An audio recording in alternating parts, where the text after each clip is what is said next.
Muy buenas noches, compañeros. Estamos hoy aquí otra vez empezando este parámetro de charlas y me han dicho, oye, podemos hablar un poquito más de charlas menos específicas, algo más sencillo. Entonces hoy vamos a empezar un kit de 3 semanas de haciendo la implantología básica y todos estos factores que nos ayudan a analizar los factores de riesgo en la implantología, ¿vale? Sin más preámbulos, vámonos allá. Muy bien, de 3 semanas de haciendo un segundito básica y todos estos factores. Perfecto. Muy bien, lo primero que tenemos que hablar es del reconocimiento anatómico, ¿vale? Pero esta vez lo vamos a ver un poco más global, ¿vale? Vamos a verlo un poco más global. Normalmente el reconocimiento anatómico lo vemos todavía más detallado, qué arteria, qué vena, qué estructura, pero ahora vamos a encaminar esos criterios, ¿vale? A la parte implantología, pero en básica. Entonces son los criterios claves de estudio para minimizar las complicaciones quirúrgicas, ¿vale? Lo que tenemos que prestar mucha atención en básica para colocar un implante, ¿vale? Vamos a trabajar 4 sectores exactamente, ¿vale? Que es la cantidad de hueso en altura, a lo ancho, en longitud y en angulación, ¿vale? Vamos a ver si hoy, por lo menos hoy alcanzamos a sacar las 2 primeras partes, ¿vale? Lo que tenemos que ver es cuánto hueso hay disponible para poder hacer una rehabilitación y a su vez no solo para hacer esa rehabilitación, sino para pensar cómo nos quedaría la corona al terminar el implante, ¿vale? Yo puedo tener campo para colocar un implante, pero a lo mejor tenga problemas en la parte vertical a nivel de estructura. Entonces estas cosas son las cosas que vamos a tener pendiente hoy, ¿vale? Entonces tenemos a lo alto, a lo ancho, a lo longitudinal, ¿vale? A lo longitudinal y a la angulación. Angulación, un dato muy interesante, ¿vale? Porque yo puedo tener problemas a lo ancho y lo puedo contrarrestar con la angulación. Entonces es importantísimo. Vamos a ver a lo largo de estos días cómo podemos resolver y qué trucos tenemos a nivel de angulación, porque hay una serie de trucos que si lo tenemos muy pendiente desde el punto de vista anatómico, nos puede ayudar a nivel quirúrgico, ¿correcto? Vamos a hablar de la altura. La altura, muy bien. Hay en la boca tenemos, en el maxilar superior tenemos unos lugares, ¿vale? Donde por norma encontramos algo de hueso disponible, ¿vale? Esos lugares son la eminencia canina, ¿vale? Al lado ahí la fosita piriforme lateral a la nariz, ¿ok? Y es ahí donde cuando tomamos una periapical, ¿vale? Se denomina la famosa Y invertida, ¿vale? La famosa Y invertida.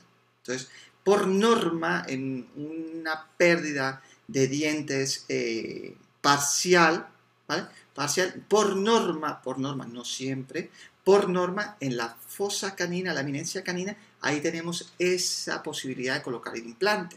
Es un implante que si lo hacemos perfectamente podemos llegar a tener la tricorticalización. Dice tricorticalización. Claro, una corticalización a nivel del hueso residual, una de la pared anterior del seno y otra de la pared lateral de las fosas nasales.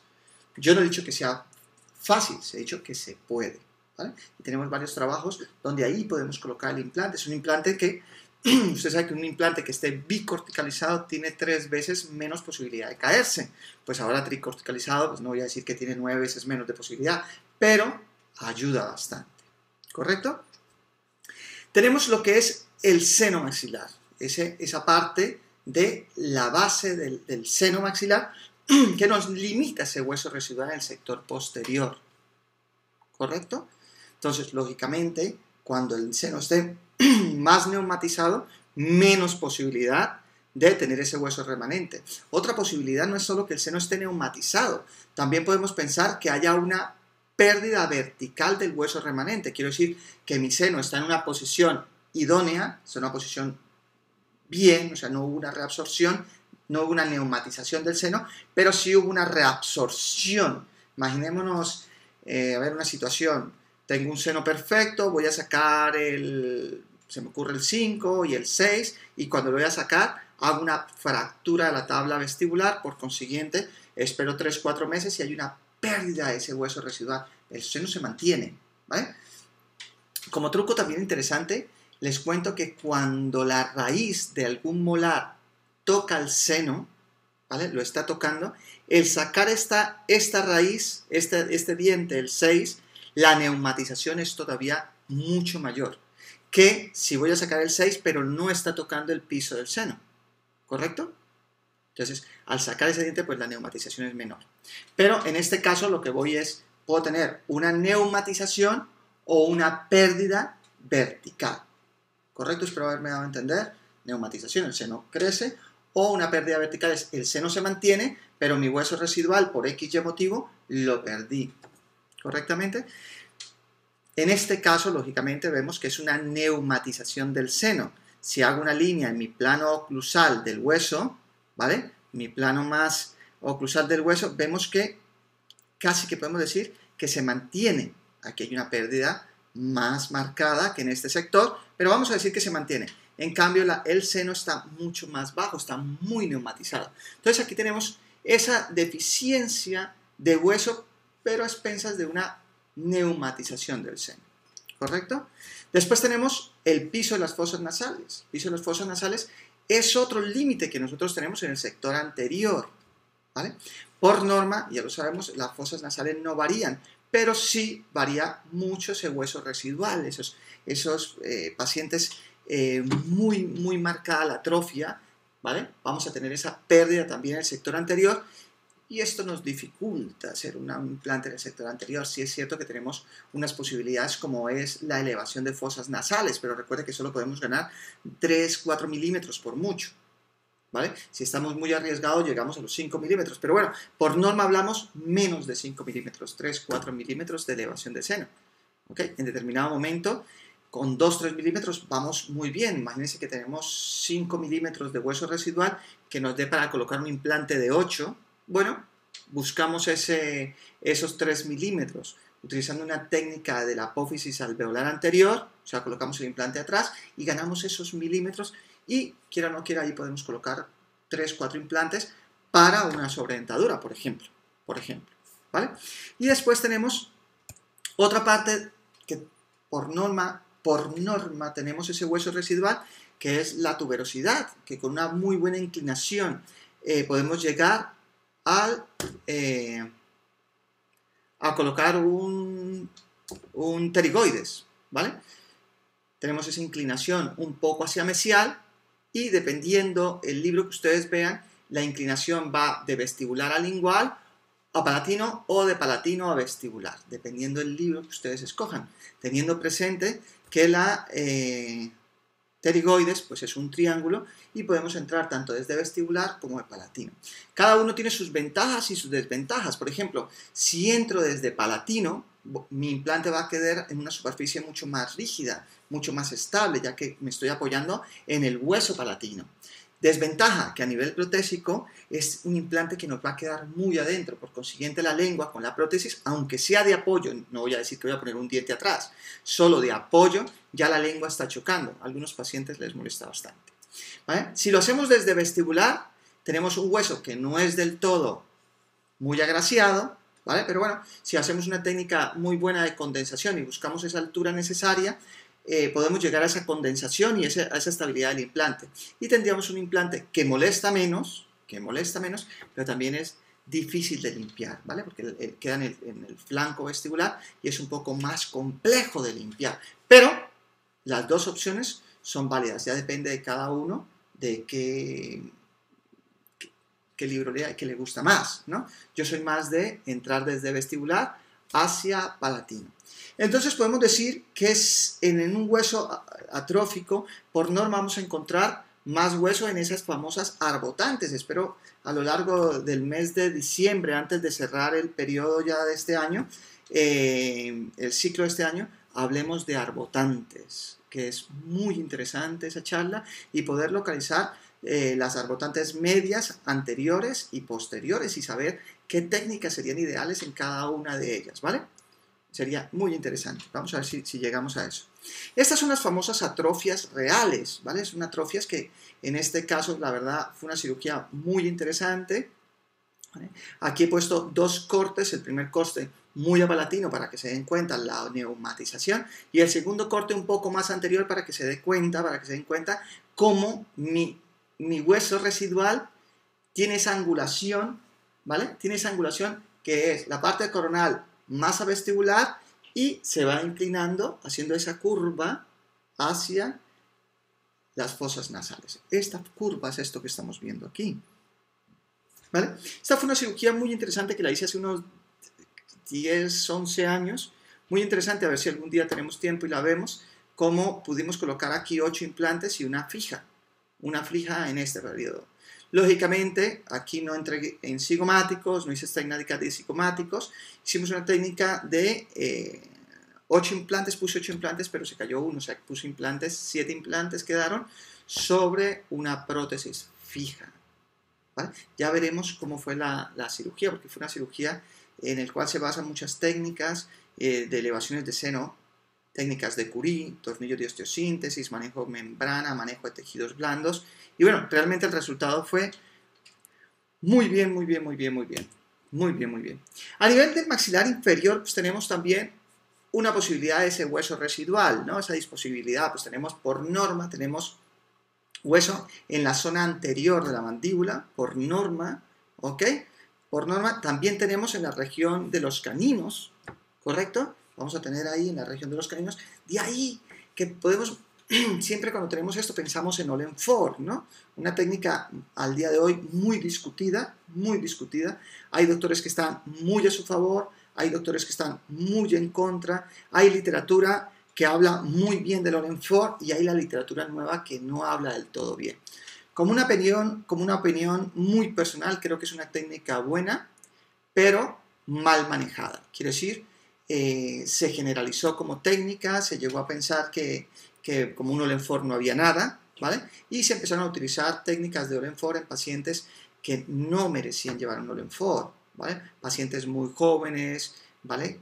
Una musculatura muy potente y esto con el tiempo trajo muchos problemas. Entonces, no estoy diciendo que el Olenford sea una mala técnica, estoy diciendo que fue mal vendida, mal diagnosticado el paciente, no era el paciente ideal para esas técnicas.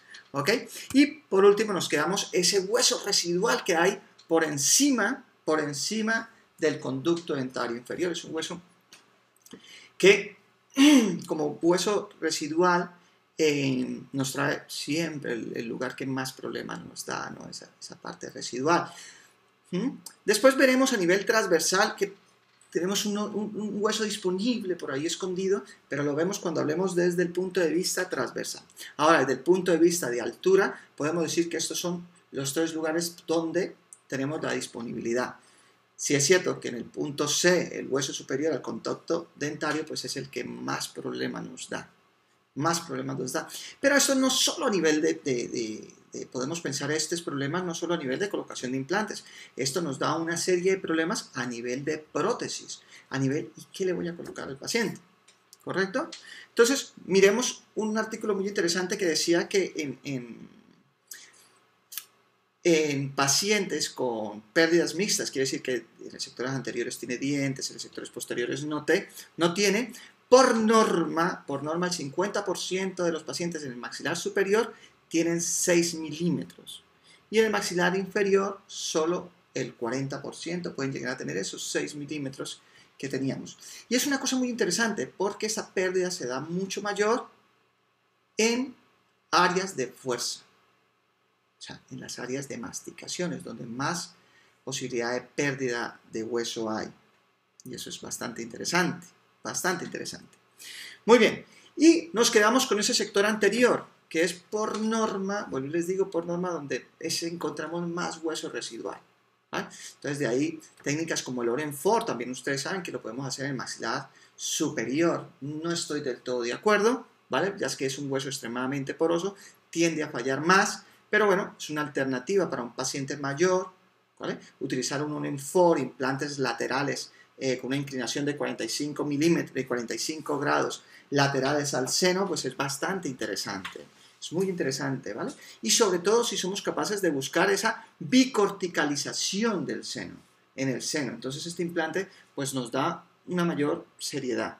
Ya, si somos capaces de colocar 2 implantes en el sector anterior con una bicorticalización en las fosas nasales, pues ya tenemos más posibilidad, ¿vale? Más posibilidad. Al nivel inferior, ya hemos hablado del famoso Olenford. Saben que a mí el Olenford, ya me dio mi opinión, pero yo soy más de intentar colocar 5 en el sector inferior. El colocar 5 tanto en el maxilar inferior como en el maxilar superior en ese sector anterior, nos obliga a ir muy pegados al mentoniano, ¿vale? ¿Qué gano al colocar un 5º implante? Pues mayor posibilidad de diseminación de fuerzas, por consiguiente, mi fulcrum lo intento minimizar, ¿vale? La fuerza que efectúa el fulcrum en los implantes trato de minimizarlos.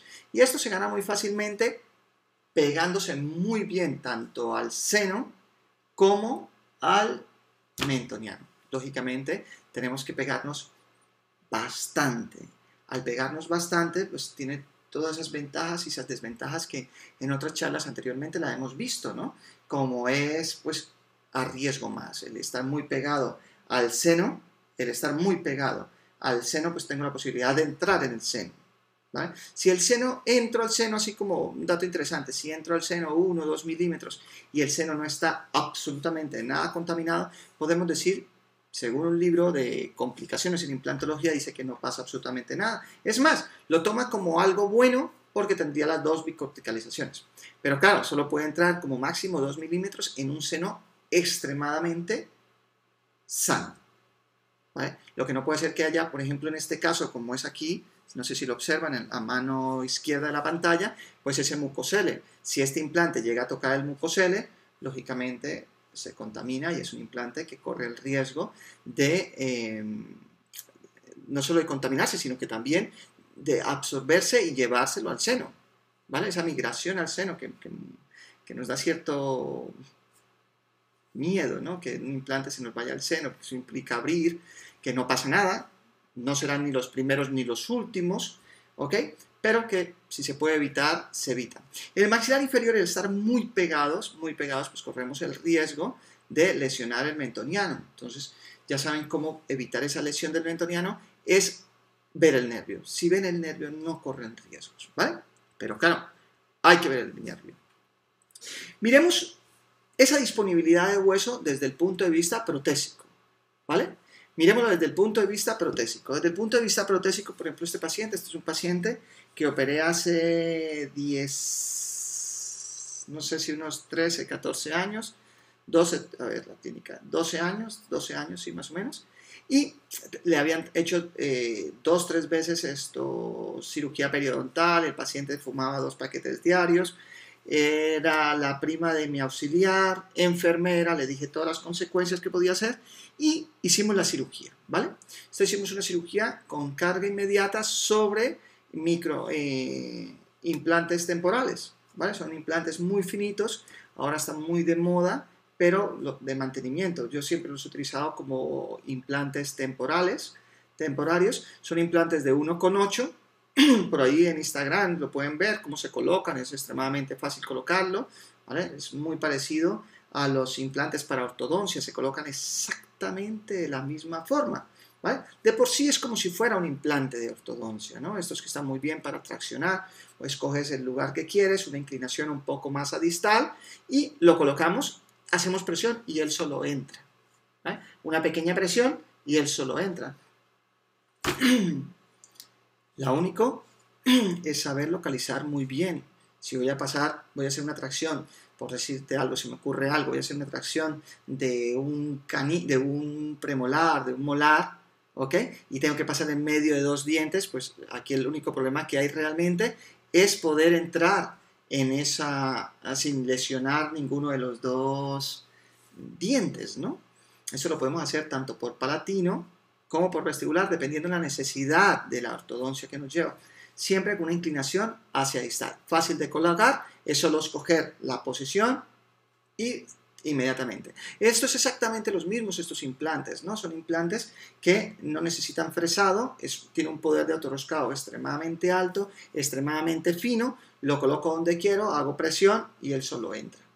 ¿Correcto? Esto, vuelvo y les digo, ahí en Instagram DR Olmes Ortega en Instagram hay un vídeo en el cual pueden ver cómo se coloca. Así como se coloca para implantes fijos, se coloca exactamente para los implantes de ortodoncia, ¿no? Estos implantes, perdonad, son temporarios. Entonces lo que hacemos es aquí posextracción, implantes posextracción, y para minimizar el riesgo de posextracción, sobre todo en pacientes muy fumadores, pues colocamos estos microimplantes en el septum de las extracciones. Y aquí lo cargo. Normalmente estos implantes empiezan a dar guerra a los 3, 4 meses, se suelta algo, justo para poder abrir los otros implantes, ¿vale? No siempre hay implantes de estos que me han durado, que me ha tocado que quitarlos, por norma toca quitarlos, pero bueno, quiero que quede claro que a los 3, 4 meses alguno empieza a dar guerra, ¿correcto? Hacemos una muy buena oclusión, eso es importantísimo cuando hacemos este tipo de implantes, cargamos, no arriesgamos con la prótesis al hacer una carga inmediata, entonces sin problema el paciente va con dientes y va muy bien al utilizar este tipo de trabajos. ¿Correcto? Pasa el tiempo, esto es lo que nos encontramos, este paciente tengo fotos, aquí solamente es para mirar el problema vertical, tengo fotos de todo esto, después de casi 13 años tuve un problema aquí, ¿ok? Y aquí a los 4 años se ve algo, 12, 13 años, ya tiene un problema acá más serio, ¿correcto? Es un paciente que lleva desde que la estoy operando, diciéndome siempre lo mismo, que va a dejar de fumar, pero no deja de fumar, 2 paquetes diarios. No le echemos toda la culpa al cigarrillo, pero 2 paquetes diarios, 2 paquetes diarios. Hay que dar gracias que no ha ido todo esto a peor después de 12 años. Pero bueno, es una alternativa. Espero tener la oportunidad de mostrarles el caso 12, 13 años después de todo lo que ha pasado. Aquí lo que hicimos, es que la operé creo que en enero, en diciembre, no me acuerdo muy bien. Sacamos este implante y aquí había un hueso residual y puse un implante adicional aquí. Podía dejarla sin implante, pero fue la misma paciente la que me lo pidió. Entonces no tengo ningún problema, no lo veo malo, así que interesante. Miremos la antítesis. Ahora podemos decir que aquí la discrepancia en vertical con relación a los dientes no fue tan grave, pero miremos otra posibilidad, ¿vale? Esta es una paciente que llega a mi consulta, este caso creo que ya lo hemos visto, lo hemos estudiado, pero es la explicación más fácil de dar para un problema esquelético llevado a la prótesis, ¿correcto? Entonces aquí tenemos un paciente, ¿ok? Tenemos un paciente que le pusieron estos implantes, no sé si fueron 5 o 6 años después, el paciente viene con estos problemas, algunos con movilidad, el sector superior mucha molestia, mucho dolor, y solo me pidió una cosa, que no podía irse sin dientes fijos, si no tenía dientes fijos, que no aceptaba una prótesis removible. Entonces le pude decir que el maxilar superior no podía colocarle una prótesis fija, ¿vale? Pero que el inferior sí, que si me aceptaba que arriba llevara una prótesis de quitar y poner, ¿vale? Una prótesis removible mientras cicatrizaban los implantes, pero que abajo sí podía ponerle, sí podía mantenerlo fijo. Entonces ella me dice que lo que más le molestaba era abajo, entonces yo dije que abajo lo podía mantener. Entonces llegamos a un acuerdo y dijimos, pues me parece muy bien, sigamos adelante, o sea que sin problema. Sin problema, entonces miremos cómo llevamos. Aquí hay una pérdida transversal muy grande, muy grande. En el sector inferior pues tenemos esa pérdida de hueso vertical bastante interesante, ¿vale? Como los implantes pues podemos decir que están casi por fuera, 2, 3 espiras, algunos 2 espiras, otros ya están fuera, ¿correcto? Otros implantes ya están fuera. Y bueno, es una cirugía bastante interesante. Voy a ir un poquitín así como más rápido. Vemos aquí, mirad la longitud de ese nervio incisal, ¿vale? Esto es muy típico, lo vimos hace poco en el curso que estuvimos en Portugal, ¿vale? Algunos doctores estaban operando en el sector anterior y había mucho dolor después de estar anestesiado, ¿ok? Y es muy simple, ¿vale? Y es ese agujero incisal que cuando estamos perforándolo, lógicamente, por mucha anestesia, a veces duele bastante.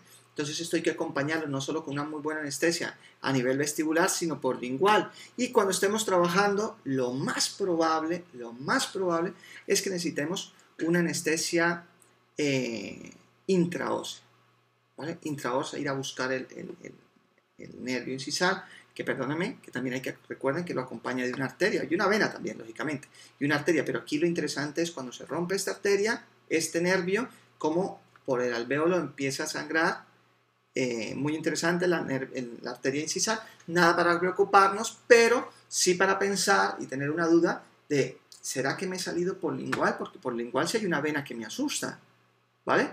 Si estoy en mi alvéolo no me asusta, pero si por casualidad me he salido, pues ahí sí me asusta. Imaginémonos este diente con una mala inclinación, este implante con una mala inclinación perforaría lingual, pero no perforaría la arteria. Mira, la arteria está aquí, pero aquí sí podría perforar la arteria, ¿vale? Y esto lo vimos en el caso pasado, la semana pasada, estos pacientes que nos pusieron 2 implantes bastante interesantes, unas muy buenas fotos como el implante salía por lingual muchísimo, y también vimos todo lo que se pudo, todos los problemas que se pudo encontrar el doctor, el operador, y gracias a Dios pues no pasó a mayores. ¿Correcto? En el sector posterior, pero podemos decir, oye, ¿hay hueso residual para colocar un implante? Sí se puede. Es más, aquí tenemos hueso para colocar un implante de 8x6, sin problema, ¿vale? Pero ya el problema no es, tengo un problema vertical para colocar implantes, que lo tengo, pero se puede. El problema es, tengo un problema vertical para la prótesis. Y esto tienen que dejarlo muy bien claro al paciente. Oye, ahora tenemos un problema, es ya no de colocar el implante, que lo puedo colocar. El problema es a nivel protésico. Ahora tenemos flancos mucho más grandes, más retención de comida y una serie de complicaciones que hay que tener muy en cuenta. ¿Ok?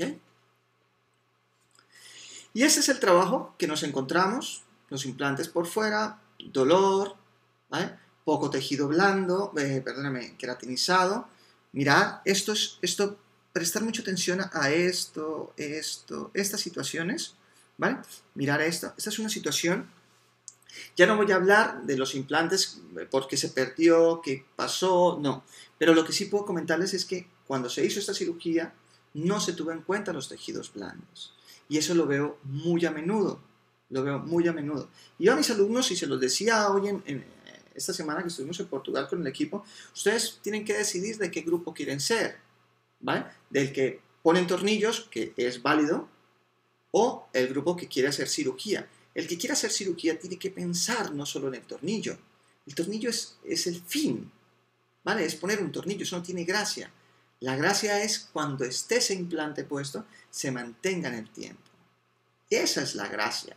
Si alguno está pensando en poner el tornillo y cobrar, eso lo hace cualquiera. Entonces, tienen que decidir de qué grupo quieren ser. Yo siempre lo he dicho y lo repetiré y no me cansaré. Todos los grupos son válidos, pero lo primero que tienen que pensar, ¿de qué grupo quieren ser? El grupo de poner tornillos es esto. El grupo de hacer cirugía es otro cuento, ¿vale? Y aquí hay que promover mucho el tejido blando. No es abrir y cambiar un taponcito. No. Es saber manejar esos tejidos blandos. ¿Ok? Y aquí hicimos algo de lo que les comento, ¿vale? Estos son implantes. Esta es apófisis palatina. Apófisis palatina quiere decir en la arbotante media posterior. Este es en el apófisis anterior, en la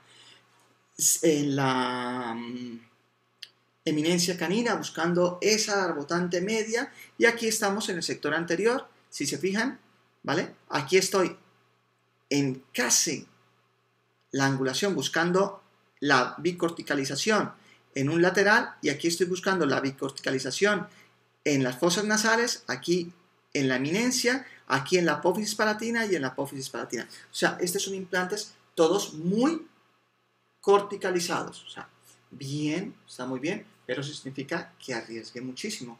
Bueno, salió bien.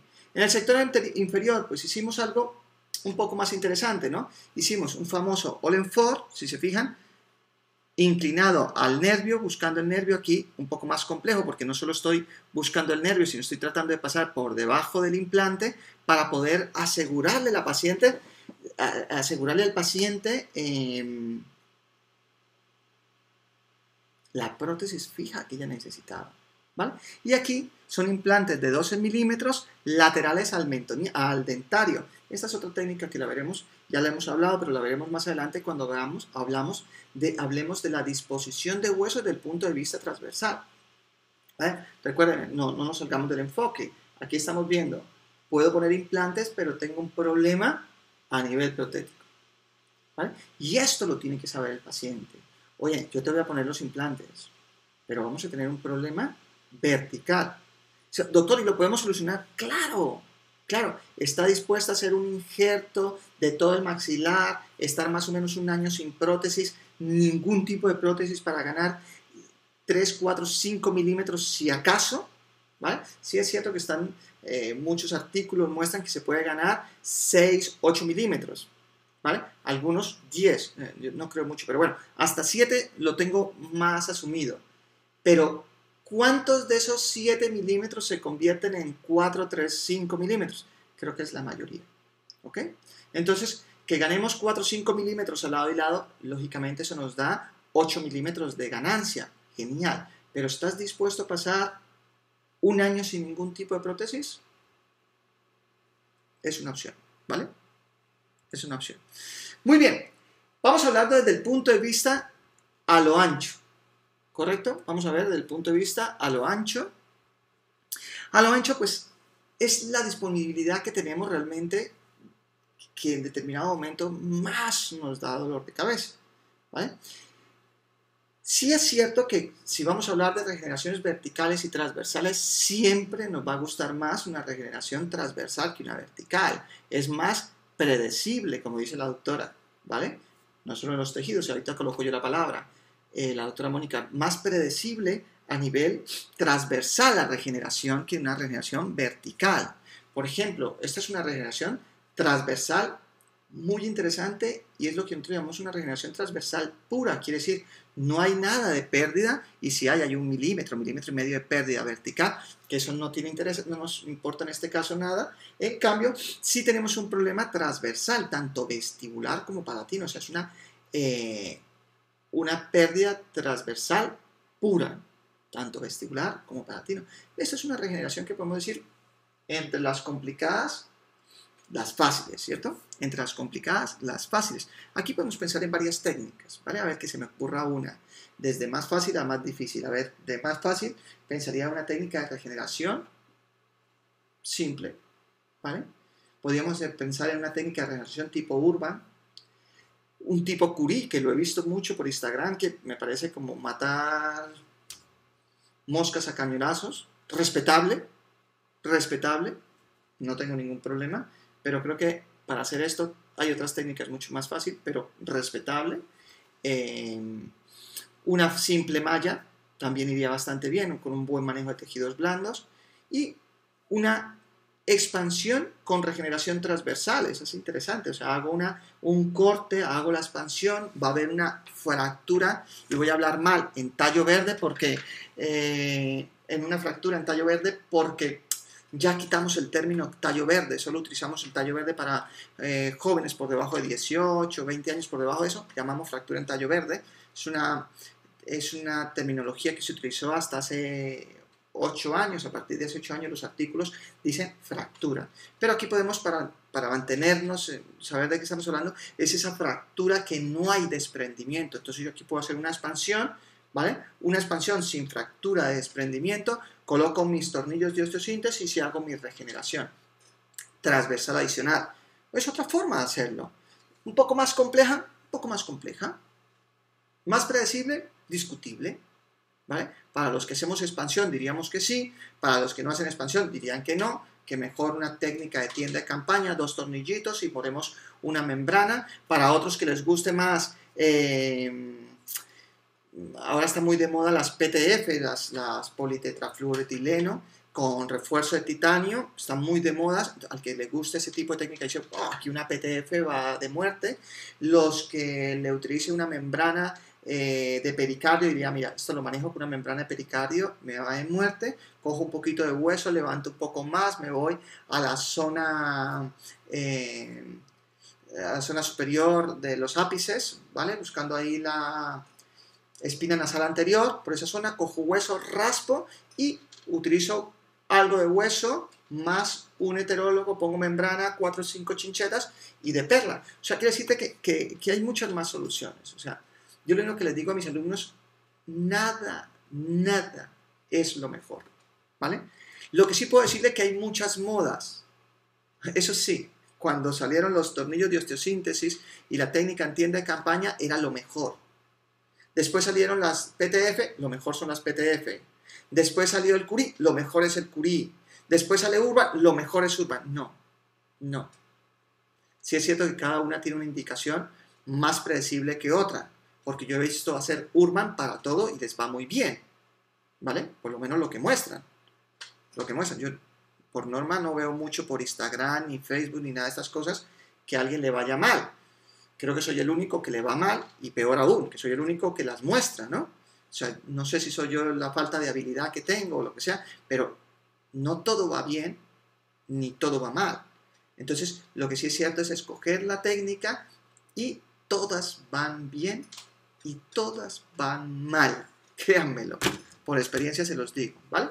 Y nos han enseñado que el que haya hecho un curso de cirugía o quiera meterse en el camino del mal, verá que esta nomenclatura es la más, esta clasificación es la más manejada para todos, ¿no? Es la técnica de Lemon-Isaac, ¿ok?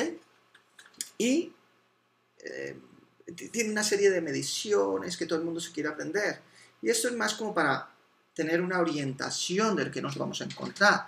Quiere decir que si tenemos un hueso como el tipo A, que tenemos aquí, un hueso tipo A con un hueso exagerado, un tejido exageradamente bueno, pues podemos pensar en una técnica atraumática o la famosa técnica Flapper, lo mismo, solo que en inglés, ¿vale? O sea, sin colgajo, o sea, genial. Si tenemos un hueso tipo B, pues una técnica convencional, corto, abro, pongo mi implantecito, todo muy bonito. En un hueso C, pues podemos estar pensando en una técnica de pseudoexpansión, expansión, regeneración transversal. En el mismo, y unas regeneraciones todavía más fuertes, como el mismo Curie, Urban, todo esto aquí también el C cabría. En un hueso tipo D, pues podemos hablar de una expansión pura, una regeneración en bloque, un Curie, un Urban, una tienda de campaña, ¿cierto? En un hueso tipo E, pues podemos estar pensando en técnicas mucho más fuertes, como una técnica en sándwich, cortando una especie de Lefort, colocando hueso en cuña para levantarlo, puede ser una opción. Otra opción puede pensar en implantes laterales a los nervios, en técnicas en arbotantes. Bueno, son otras posibilidades, ¿vale? Otras posibilidades. Lo que sí es cierto que a nivel de anchura, ¿vale? A nivel de lo ancho, podemos decir que el patrón de reabsorción transversal es en la zona anterior del maxilar. La zona anterior del maxilar tiende a perder en este sentido, ¿ok? Que la pérdida de hueso es entre el 40 y el 60% en el maxilar superior a los 3 años. Tremendo, ¿vale? Y el patrón de reabsorción vertical es en la zona posterior. Quiere decir que en la parte posterior la reabsorción es vertical y en la zona anterior es transversal, ¿vale? Por eso la reabsorción centrípeta la vemos muchísimo, ¿se acuerdan? Cada vez que viene un paciente con esos problemas transversales que vemos, la pérdida del labio, tonicidad del labio, el paciente se ve un poco más viejo, ¿vale? Porque hemos perdido este sector anterior. Y eso, préstenle mucha atención cuando vayan a operar a algún paciente, dejarle eso extremadamente claro. Yo le digo a mis pacientes, mira, ¿usted qué quiere? Dice, no, yo quiero tener todo esto perfecto. Y dice, perfecto, yo le puedo dar volumen, le puedo dar muchas cosas. ¿Está dispuesto a esto? A pasar tanto quirúrgicamente, protéticamente, económicamente. Si él me dice que sí, yo encantado. Si me dice que no, pues le doy otra serie de posibilidades, ¿vale? Como apófisis implantes en la apófisis alveolar anterior. Son implantes que tras de que tener este problema transversal, lo voy a dejar el implante más transversal y lo voy a tener que compensar. Ese implante lo compenso con tejido, pero la parte transversal con la prótesis. Por consiguiente, eso me trae una serie de problemas tanto estéticos a nivel del labio, porque se me puede bloquear, yo tengo el labio aquí y lo que hago es, sí, lo saco, pero esta parte, pero a la altura de la nariz queda más hacia la zona posterior. Entonces, tengo un problema ahí a nivel estético y eso es lo que tienen que tener pendiente. El problema no es, el problema no es que haya ese, vuelvo a ser repetitivo, ese problema transversal. El problema es que el paciente no lo sepa. ¿Vale? La mayoría de los problemas que tenemos es que le explicamos al paciente después de que ya se metió en el baile. Y aquí hay un dicho muy español, muy bueno, que me gusta, que dice que todo lo que se diga antes son razones, todo lo que se diga después son excusas. Y esto lo tienen que tener claro, sean muy honestos con el paciente. Que el paciente escoja, no les dé miedo que se vaya. ¿Vale? Dele miedo que después de la mitad del tratamiento se quiera ir. Ahí sí es un problema. Si ustedes lo dejan claro, no les dé miedo. Háganme caso. Conciencia limpia. Ustedes estén muy limpios, dejan las cosas claras. Que el paciente que se quiera quedar con ustedes es porque de verdad quiere estar con ustedes. No porque ustedes estén vendiendo patatas ni nada y rebájeme, mira, yo le doy más, le regalo este implante pero no se vaya, le pongo esto pero no se vaya, por favor, quédese. No. Decía uno de mis mejores amigos que es médico, decía, no, nosotros no vendemos patatas. ¿Entiendes? No vendemos patatas.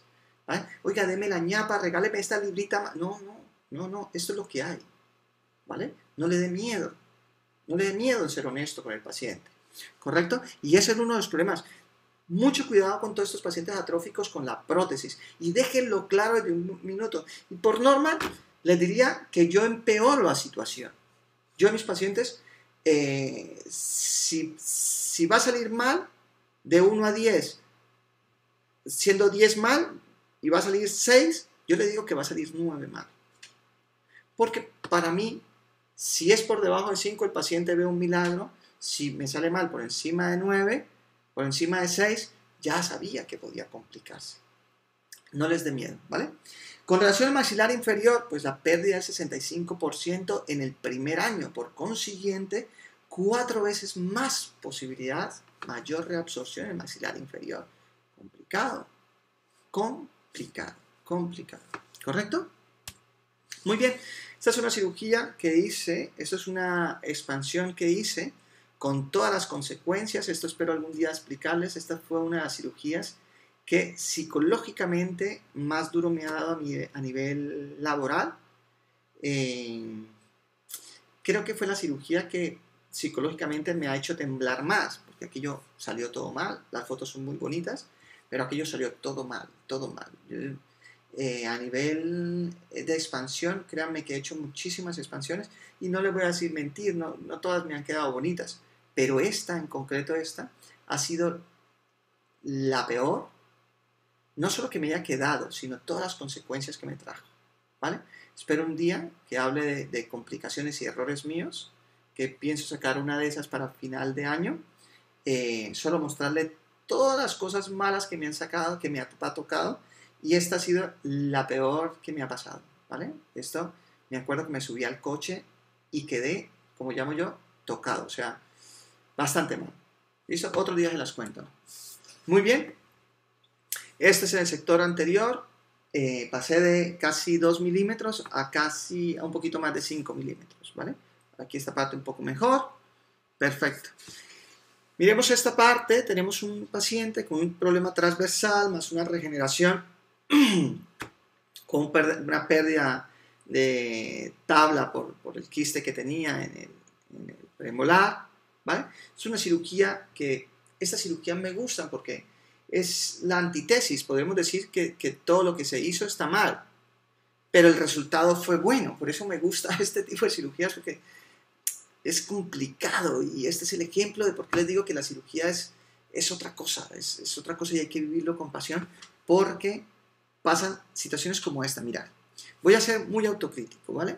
Sí es cierto que podré ser muy autocrítico, pero también tengo que decir que esto lleva sus años, por consiguiente, no era tan ágil con los equipos y los materiales, ¿vale? En aquella época nos pedían una incisión recta al lado de la regeneración. Al día de hoy sabemos que no utilizamos eso, utilizaríamos una incisión divergente a 2 dientes de la regeneración, ¿ok? Miremos, tenemos una pérdida transversal, más o menos, ¿vale? Podemos decir que ahí pues nos falta, tendremos unos 5 milímetros, nos faltaría unos 3 milímetros transversales, ¿vale? Después les digo dónde estuvo el milagro, ¿vale? Voy a mostrarles, les voy a mostrar el santo y después les muestro el milagro realmente. ¿Listo? Miramos, colocamos unas chinchetas, ¿ve? Pusimos una membrana, esta es una membrana de colágeno, o sea, imagínate, de pericardio, perdón, y coloco una regeneración. ¿Vale? Pero lo interesante de esta regeneración es que el volumen no es el adecuado, ¿vale? Mirad, es un volumen, básicamente no es el adecuado. Es muy poquito volumen, ¿correcto? Pongo mi otra chincheta, cerramos, voy a ir un poquito rápido, cierro, y 4 meses después abro, me doy cuenta que se mantiene el volumen, hago un desplazado apical para recuperar ese tejido queratinizado que he perdido, ¿correcto?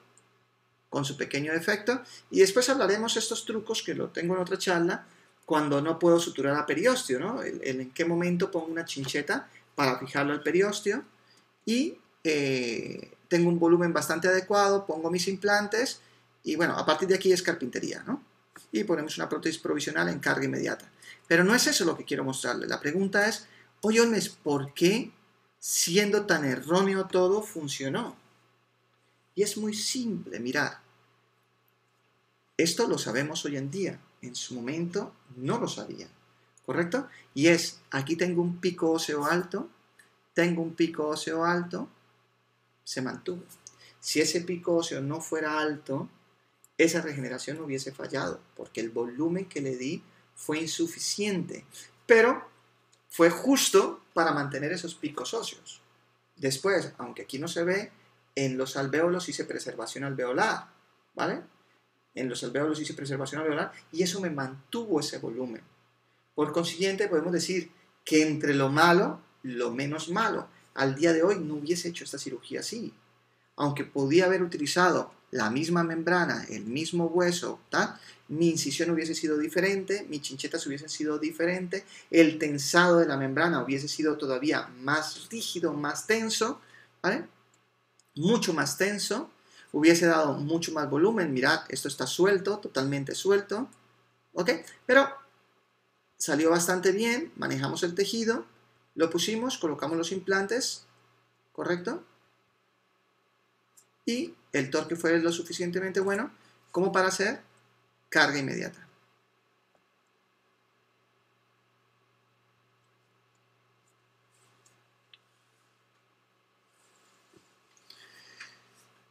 No se les olvide, ahí están las redes sociales donde me pueden conseguir, DR Olmes Ortega, y lo más importante, cualquier cosa que quieran escribirme, decirme, cursos, si quieren que los acompañe en las clínicas, que les colabore en alguna cirugía compleja, ahí info@drolmesortega, ¿correcto? Muy bien, espero haberme dado a entender. Preguntas, voy a dar 2 minutos para preguntas, ¿vale? Muchas gracias a los doctores que han participado. Veo que de México, muy bien, de España también. Pepe, muy buenas noches, compañero. Pepe estuvo con nosotros ahora en el curso de Portugal, o sea, muy bien, muy bien, muy bien, muy bien. Preguntas, es como la base de la implantología, ¿no? Vamos a arrancar, voy a ver si doy unos módulos en básica. Sí es cierto que por norma me gusta hablar más de la avanzada, pero se me olvida que hay doctores que me dicen, oye, no, espérate, esperemos despacio, empecemos por la básica, ¿no? Y bueno, vamos a empezar unos modulares en básica. Vamos a hablar de transversal, vertical, inclinaciones, que es muy interesante. Saludos desde a Paula, Argentina, muy bien. Muy bien. ¿Preguntas? Muy bien. Como siempre, fantástico. Gracias por repasar estas bases tan necesarias siempre. Diego, muchas gracias. Muy bien, saludos de Estados Unidos. Arturo, muy bien.